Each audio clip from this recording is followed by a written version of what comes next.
kayak menghapus data ataupun ngisi missing value-nya itu terserah sesuai asumsi dari kelompok kalian masing-masing. Nah, itu juga kenapa kalau misalkan kalian bandingin data kalian dengan cara data cleaning kelompok lain bisa aja beda karena mungkin mereka punya asumsi yang beda-beda gitu sih. Jadi kalau dari aku, kalian mau isi data data yang kosong atau data yang salah itu mungkin dengan kalian isi dengan nilai 0 atau kalian mau hapus atau kalian isi dengan median, mean dan sebagainya itu nggak apa-apa asal kalian punya alasan yang logis gitu untuk ngisi kayak gitu. Jadi nggak ada yang benar dan salah, yang penting kayak semua datanya udah logis ketika diolah dan juga nanti ketika diuji juga udah oke-oke aja itu nggak masalah sih sebenarnya. Kayak gitu. Mungkin aku mau tanya dikit aja tentang proses data cleaning kalian. Itu kan kalian tadi itu beberapa kali masukin median kan di beberapa data yang kosong. Nah, tapi untuk data-data semacam sebentar tadi datanya apa ya? Departure delay, terus arrival delay, sama flight distance, itu kan kalian kalau misalkan ada data 0 itu dihapus. Terus kalau ada blank data diisi 0 gitu ya. Nah, itu aku mau tanya aja kenapa blank datanya itu tidak kalian isi dengan parameter statistik gitu. Misalkan kalian isi dengan mean atau kalian isi dengan modus atau apa gitu. Kenapa diisi dengan 0? Tadi di apa ya? Departure delay sama arrival delay kalau nggak salah.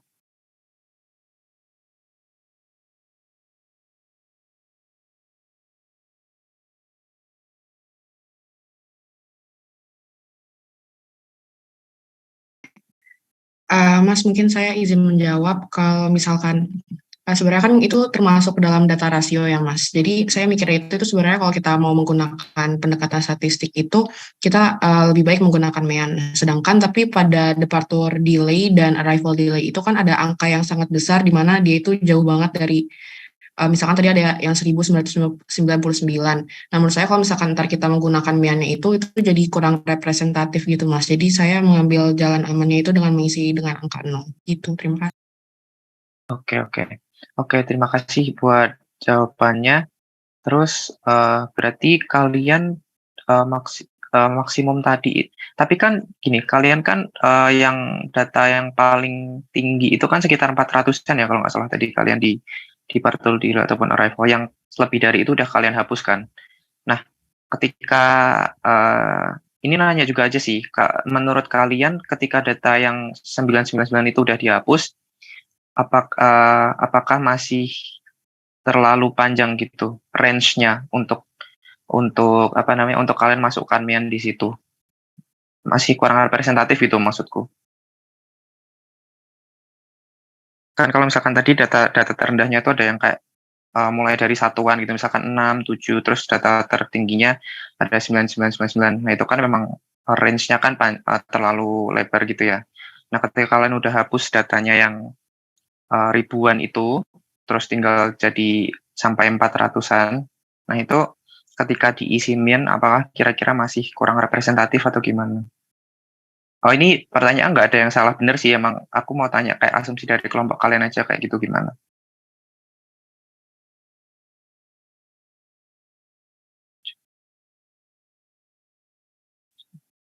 Mungkin saya izin menjawab, Mas. Kalau dari saya sendiri itu sebenarnya kalau misalkan kita udah menghapus data yang besar seperti tadi yang 999, menurut saya itu tidak terlalu besar sih range-nya, Mas. Tapi saya waktu itu belum kepikiran di mana kita menghapus datanya, habis itu kita baru mencari min-nya gitu. Jadi saya takutnya itu sebenarnya kita harus mencari min-nya itu pas kita belum menghapus si 999 data itu, Mas. Jadi saya masukin ke 0 karena saya masih bingung apakah boleh kita menggunakan min pas sudah ada data yang dihapusnya itu.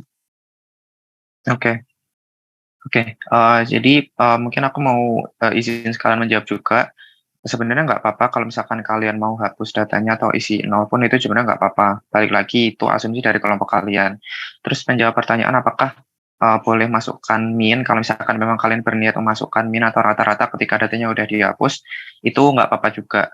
Jadi terserah nanti kalian mau tetap kayak sekarang, maksudnya tetap blank datanya diisi 0 atau kalian isi rata-rata itu nggak apa-apa, terserah dari kalian sih sebenarnya. Aku juga cuman mau mastiin aja dari asumsi kalian. Itu aja pertanyaanku. Udah jelas atau ada pertanyaan follow up dari kalian?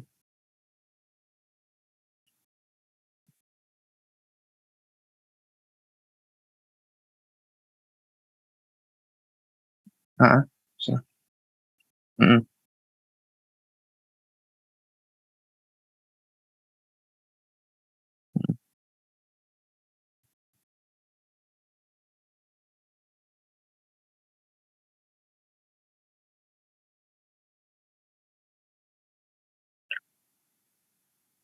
Iya, kalau misalkan kalian udah ngelakuin uji keseragaman kayak gitu, lampiran aja nggak apa-apa di Excel-nya buat uh, apa namanya, data tambahan ataupun step pengerjaan tambahan, masukin ke Excel aja nggak apa-apa. Sip, sip. Oke, ada pertanyaan lagi? Oh ya, silahkan, Diandra. Saya izin bertanya, Mas. Jadi untuk datanya Hmm. sendiri itu kita cukup melakukan uji keseragaman data atau perlu melakukan kecukupan dan juga uji normalitas ya, Mas? Oke, jadi sebenarnya untuk uji-uji itu, menurut dari aku pribadi itu uji keseragaman itu udah cukup sih.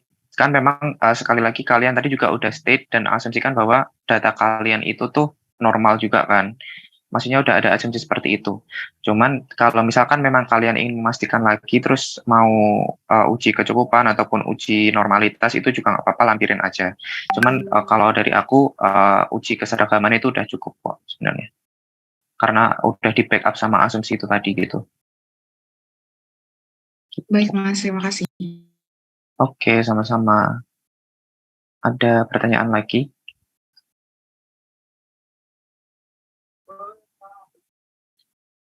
Oke. Mungkin kalau belum ada pertanyaan, aku nanya satu lagi. BTW ini overall udah bagus sih data cleaning kalian. Aku rasa udah lengkap dan rapi juga. Cuman aku mungkin mau nanya satu pertanyaan aja lagi buat data cleaningnya. Bentar, tadi di mana ya? Oke, di bagian flight distance itu kenapa kalian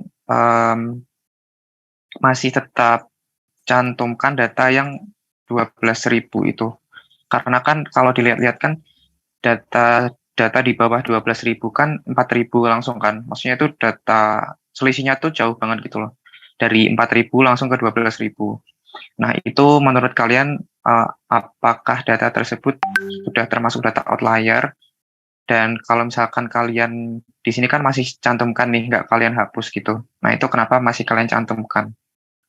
Ini nanya aja lagi juga sih. Kalau misalkan kalian punya asumsi tertentu juga nggak apa-apa. Di flight distance. Nah, dan ini kan flight distance ini kan harusnya satuannya dalam kilometer ya. Nah, kalau 12.000 kilometer itu kan juga kayak muterin satu bumi kayaknya. Gitu. Tapi kalau misalkan kalian punya asumsi nggak apa-apa sih. Aku mau nanya aja gitu. Soalnya kayak jauh gitu range-nya. Yang di bawahnya 12.000 itu kan 4.000-an kalau nggak salah datanya itu yang di Excel. Baik Mas, mungkin saya izin menjawab untuk data Silakan. 12.000 itu kenapa masih dimasukkan, karena ketika dicari di Google itu flight distance-nya maksimal itu 15.000 Mas, jadi kami asumsikan 12.000 itu masih masuk. Oke. Nah, oke. Mungkin ada follow up questions dari aku. Kan itu di Google memang ada kayak, berarti memang ada flight yang sepanjang itu gitu jaraknya. Cuman untuk case data kalian itu sendiri, dari data 12.000 itu kan yang aku mention tadi, jaraknya itu sangat jauh gitu. Kalau misalkan dibandingkan let's say dengan data terendahnya yang berupa puluhan, dan juga data di bawah 12.000 itu yang datanya itu nggak sampai 5.000, jadi 4.000-an itu. Nah, kira-kira data 12.000 ini nanti bakal merusak keseragaman data kalian nggak? karena dia kayak jauh banget gitu poin datanya daripada data yang sebelumnya.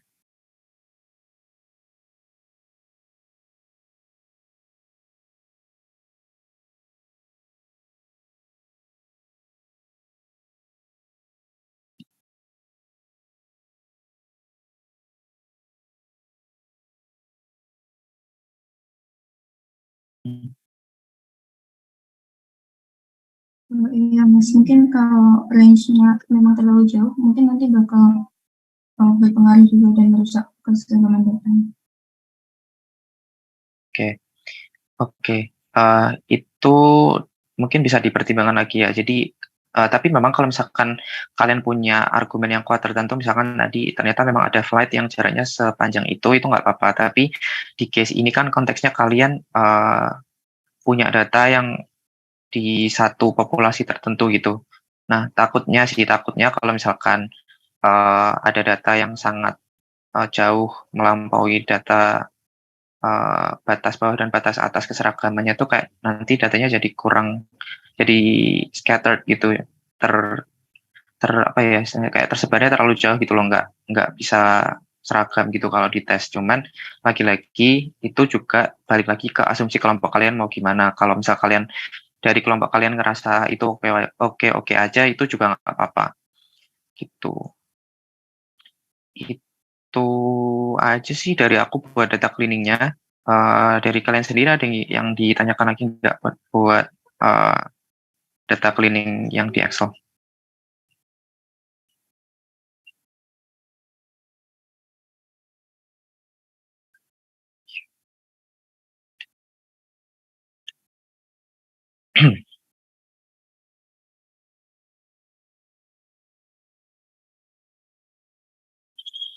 Oke, berarti udah clear semua ya untuk data cleaning di Excel. Kalau gitu mungkin bisa balik share screen ke PPT-nya tadi.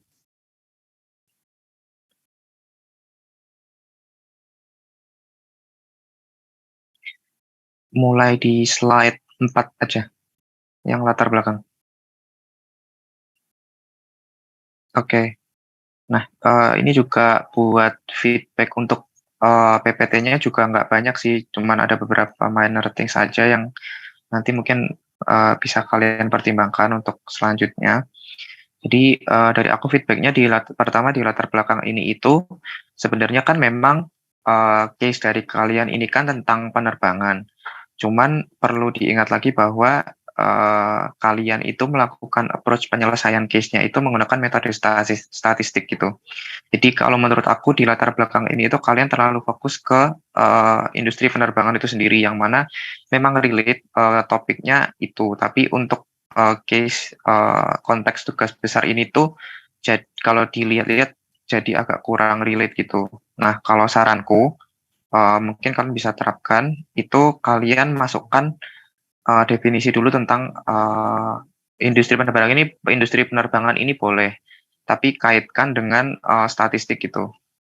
Atau dibalik juga bisa, misalkan kalian di awalnya menjelaskan kalau metode statistik itu gimana, terus metode statistik itu berkaitan dengan misalkan big data analysis, terus kalian jelaskan big data analysis itu uh, dapat dijadikan metode untuk melakukan penyelesaian dalam masalah di berbagai industri, salah satunya di industri penerbangan kayak gitu misal.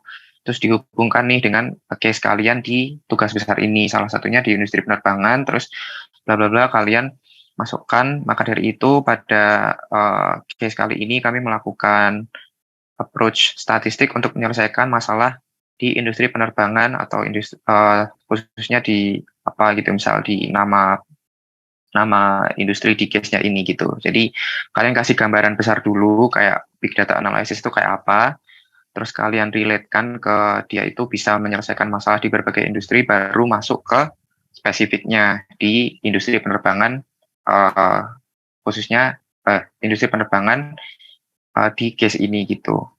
Dan ini sebenarnya udah bagus dikasih tinjauan pustaka. Cuman menurutku agak terlalu jauh gitu dari case-nya. Kalau misalkan kalian cuman mention tentang industri penerbangan. sebenarnya bagus juga. Yang di bawah itu kalian kasih jumlah penumpang, kebijakan dan perusahaan.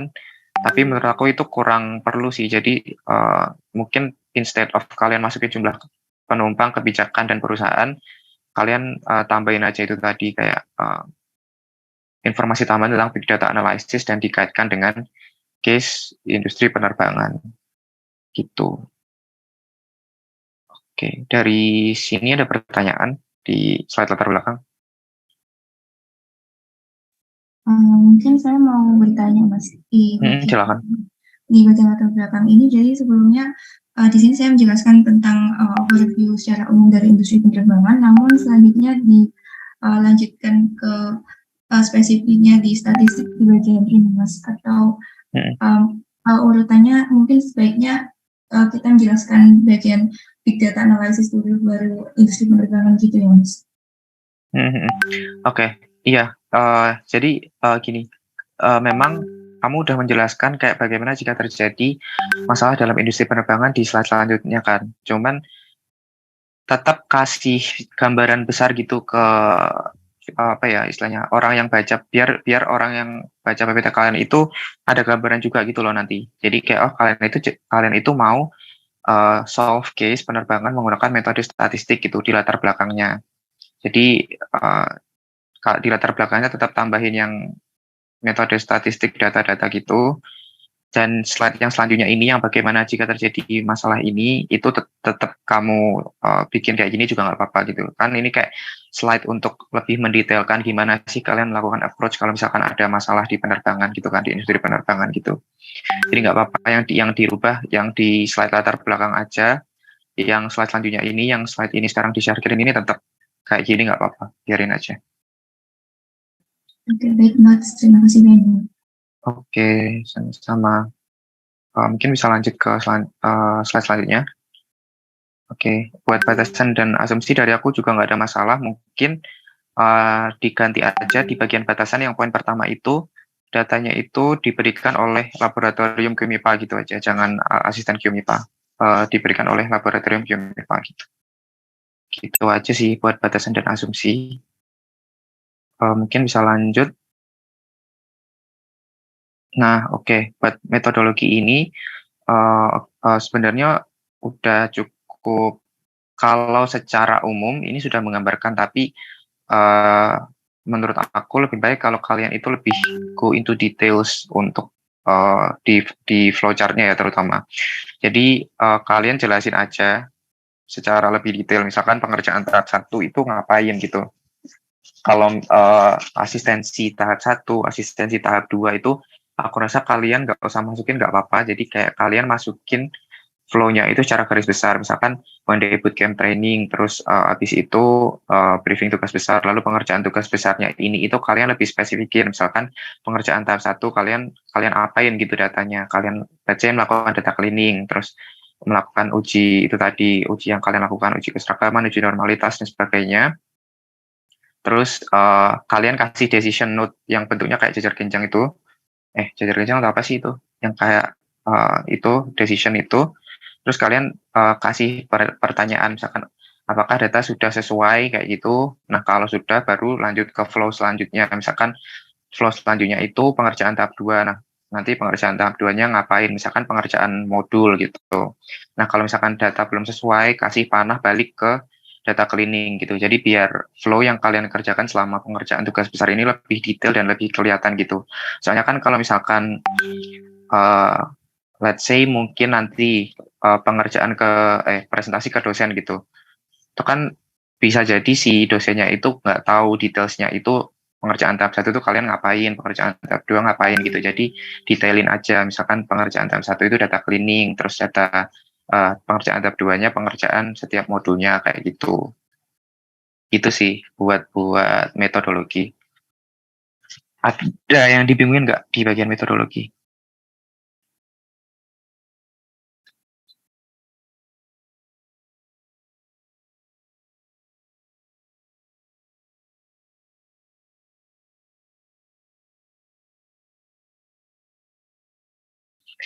Presentasi nggak usah sih, nggak apa-apa. Yap, bener. Gitu aja. Itu. Oke, sama-sama. Itu aja udah clear ya berarti buat metodologi. Oke, mungkin bisa lanjut ke bagian tinjauan pustaka. Oke, di tinjauan pustaka ini dari aku juga oke sih, maksudnya udah nggak ada masalah, karena kalian juga udah menjelaskan poin-poin untuk yang nanti kalian pakai itu apa, terus kalian kasih citasi dan referensi juga. Mungkin aku mau tanya satu hal aja, itu kan kalian masukin kayak regression analysis, ANOVA test, dan lain-lain, confidence interval gitu. Nah itu kalian itu memang memang fix akan menggunakan metode-metode itu atau kayak ya udah metode statistik itu yang kalian tahu ini terus kalian masukin aja gitu sementara. Kan maksudnya gini, siapa tahu nanti di modulnya itu ternyata nggak ada nih soal yang harus diselesaikan dengan ANOVA atau nggak ada nih soal yang harus diselesaikan dengan regression analysis. Misal atau justru nanti malah ada soal yang harus diselesaikan dengan metode statistik lain kayak gitu. Nah itu gimana? Kayak ini nanya aja. Cuma nanya doang. Baik, Mas, saya izin menjawab. Kalau dari saya sendiri itu memasukkannya itu berdasarkan yang udah kami pelajari di kelas statistika industri aja. Jadi sebenarnya belum tahu ntar pas analisisnya bakal kepake atau enggak, tapi sementara dimasukin dulu aja gitu kalau dari saya. Oke. Sip. Oke sih. Dari aku udah itu karena udah clear juga dan nggak ada banyak hal yang perlu diberi feedback ataupun direvisi. Secara overall udah bagus dari kalian. Sebelum diakhiri asistensinya, apa ada pertanyaan lagi?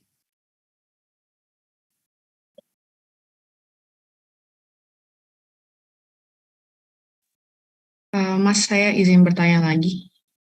Silakan.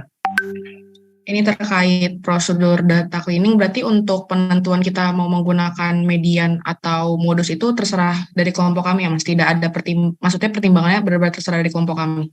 Tidak ada saran kayak lebih baik menggunakan, ya? Oke. Ya, itu pure dari kelompok kalian sih. Cuman kan aku rasa kalian juga udah bisa membedakan ya kemana yang sebaiknya pakai mean, mana yang sebagainya pakai median gitu kan. Atau mungkin bisa aja kalian mau pakai modus gitu kan juga bisa. Tapi terserah kalian kan kalau misalkan datanya itu berupa data yang kayak let's say kayak jenis makanan gitu misal. Itu kan misal bisa pakai modus gitu kan, nggak bisa dihitung median maupun mean-nya. Nah, itu sesuai dengan asumsi dan juga kesepakatan dari kelompok kalian nanti kayak gimana. Selama memang cara kalian melakukan data cleaning itu logis, itu masih bakal aman-aman aja kok. Itu.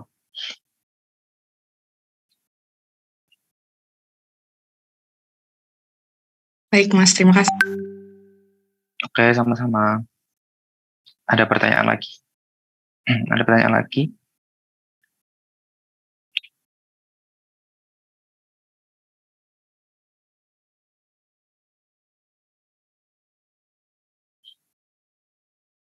Udah clear semua ya berarti ya? Mas, maaf mau nanya terakhir. Oke, iya silakan. Jadi untuk harga tiket pesawatnya itu setelah di-convert ke dalam bentuk rupiah itu ada yang kayak harganya itu besar banget sampai kayak miliaran gitu. Nah itu tuh dibiarin aja atau kita perlu melakukan uji keseragaman data atau datanya yang besar banget perlu dihapus atau bagaimana ya, Mas? Oke. Nah ini pertama, sekali lagi ini aku balikin ke kelompok kalian. Cuman kalau misalkan aku, itu kan kamu udah benar sih tadi mention uji keseragaman data. Nah kalau aku mungkin dari aku pribadi approach-nya bakal aku lakukan uji keseragaman data, terus aku lihat data yang memang benar-benar outlier. Nah tapi kalau datanya itu sebanyak ini, biasanya itu outlier-nya itu bakal banyak banget gitu kan. Outlier-nya itu bisa sampai ratusan gitu misal.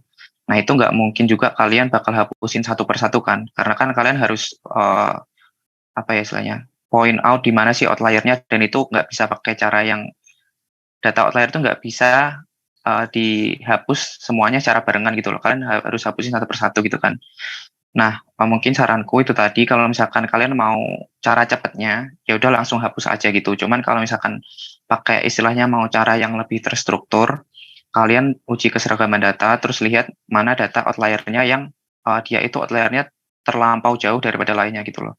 Nah, itu baru outlier yang bakal kalian hapus. Nah, kenapa kalian nggak hapus outlier yang istilahnya biasa aja gitu, yang nggak terlampau jauh, yang nggak sampai miliaran? Itu takutnya kalau kalian hapus juga, pertama itu bakal makan waktu, yang kedua nanti datanya jadi kurang representatif, jadi kayak tinggal dikit banget gitu. Jadi setelah kalian lakukan uji keseragaman data, kalian lihat nih outlier-nya yang benar-benar jauh dari titik poin rata-rata data itu berada itu, baru kalian hapus yang itu gitu. Tapi kalau misalkan kalian mau langsung hapus aja gitu, sebenarnya juga nggak apa-apa.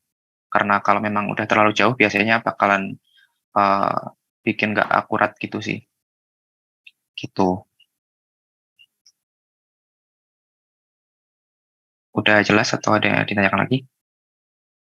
Berarti kalau misalkan pakai uji keseragaman data kan kalau nggak salah itu iterasinya maksimal 2 kali ya Mas. Berarti itu diambil data yang paling jauh gitu. Apa gimana? Sebenarnya kalau uji keseragaman data itu nggak harus 2 kali sih. Kalian mau berapa kali pun juga nggak apa-apa sih. Let's say kalau misalkan gini, kalian uji keseragaman data yang pertama, terus dapat outlier itu ada 10 yang jauh banget, yang tiketnya harganya miliaran gitu, misalkan ada 10 gitu. Nah, kalian hapus tuh kan 10 data itu, terus kalian uji keseragaman lagi, berarti iterasi kedua kan. Nah, itu kalian uji terus ternyata oh masih ada nih outliernya yang terlampau jauh daripada yang lainnya. Nah, itu kalian hapus lagi. Sampai iterasi keberapa itu sebenarnya terserah kalian mau iterasi ketiga, keempat, kelima. Cuman daripada makan waktu banyak-banyak, kalian kalau mau berhenti di iterasi kedua sebenarnya juga nggak apa-apa. Yang penting nggak ada data yang jaraknya terlampau jauh kayak yang kamu bilang itu tadi sih. Gitu aja. Baik Mas, terima kasih. Oke, sama-sama. Oke, ada pertanyaan lagi?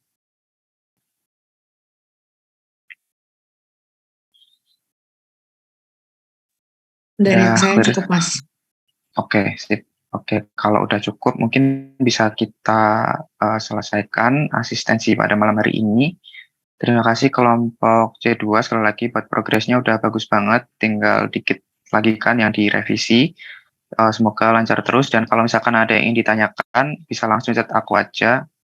Kalau mau chat itu jam berapa aja terserah nggak apa-apa kalau aku, tapi mungkin aku nggak bisa langsung balas saat itu juga ya. Gitu. Jadi kalian mau chat kapanpun terserah. Itu sih, mungkin sebelum kita menutup asistensinya, kita berdoa menurut agama dan kepercayaan masing-masing, berdoa dapat dimulai.